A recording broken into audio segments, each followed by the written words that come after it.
Hi, Leo DeMilo here from idiotaffiliate.com, and this is the second tutorial in my two-part series on how to break into niches. And like I said before, this niche marketing isn't really about getting a ton of searches. I mean, it's great if you can get 5,000 uniques a day, but let's face it, most blogs don't do it. Most blogs get much less. Most of you that have a blog are probably getting maybe 100 uniques a day, maybe a few more, maybe a few less, but that's not enough to draw an income or make an income from. And so what niche blogging does is it allows you to pinpoint small long tail searches, create a blog for it, and capitalize on the searches for it. So in the last tutorial we researched the keyword Forex, and what we found was that was going to be too hard of a keyword to break into. There was 57 million pages that we'd be competing against, and the top 10 results they haven't really moved in the past 6 months. So it's not unworkable, but it would take quite some time to eventually get ranked. But if you did get ranked with 1,300 searches per day for Forex, you could probably make a pretty sizable income. So that's one thing to think about. But instead, people like me, I want to just opt for the short term, quick profits. And so in this case, we decided to take Forex pivot points, which gets nearly 200 searches per day for, and we're going to try to rank for that in the top 10. Now, when we originally did a search for Forex pivot points, we had 19,000 other pages in it. Well, I just deduced it down using the end title uh, in my search query, which basically gives me my true competitors. And as you can see, that 19,000 was quickly whittled down to 459. Apparently, the other 18,500 were accidental. Or people that accidentally got ranked for this, maybe through writing a post or whatever. So we got this, and my next step would be to research the the different people, like all the different sites, and see what I'm up against. And as you can see, the worst that I'm up against is a free Forex download, which it basically has a PR, a page rank of 2, and really doesn't have any links or anything pointing to it. So that tells me that I should be able to get in this within the first month. It shouldn't be much of a problem. So if this was going to be like a little bit more of a competitive niche, I would probably go and search, see title searches and all sorts of stuff. But since this isn't, I know that all I have to do is write content and focus that content on the keyword Forex pivot points. So my next step would be to go and find a domain name, whether I use my own website. I would search for something like forexpivotpoints.com, or I could go to a free one like Blogger and search and have forexpivotpoints.blogspot.com, which would work just as well, by the way. In the blog title, I'd make sure that I'd put Forex pivot points. That's really key, because that will tell the bots that this is relative to the search query.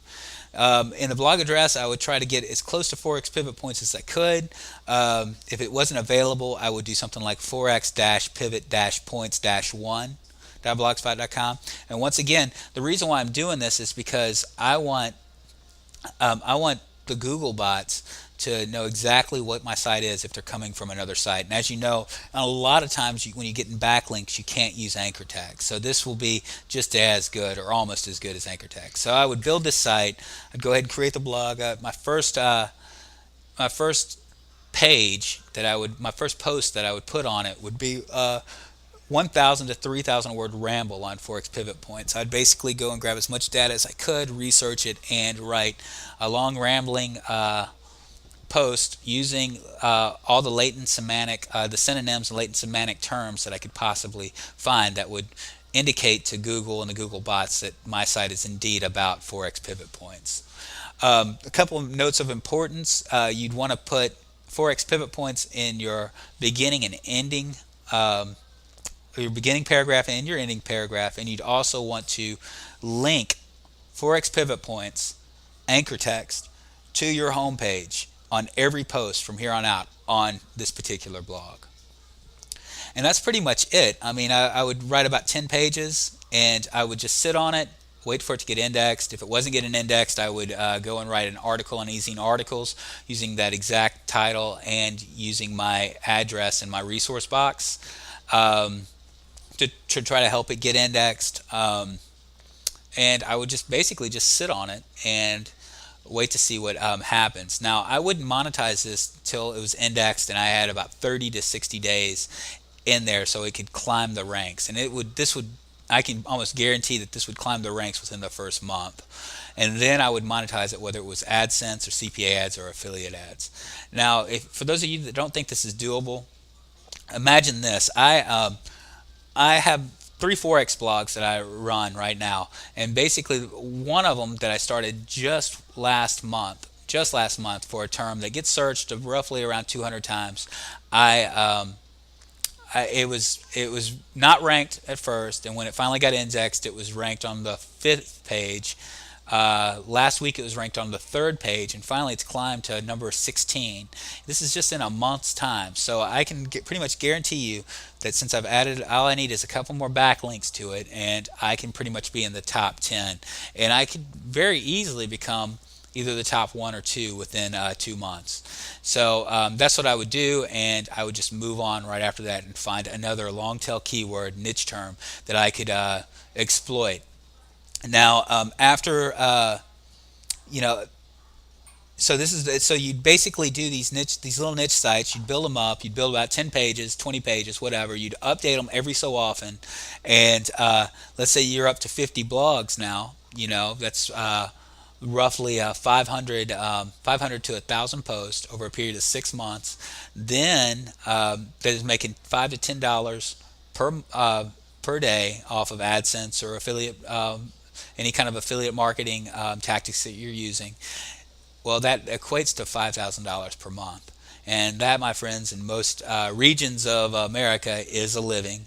And the ones that it isn't living in, you can at least buy bread and milk and put it on the table. So that ends this tutorial. I hope you enjoyed it. My name's Leo DeMilo. Come visit me at idiotaffiliate.com. I will talk to you guys later. I'm out.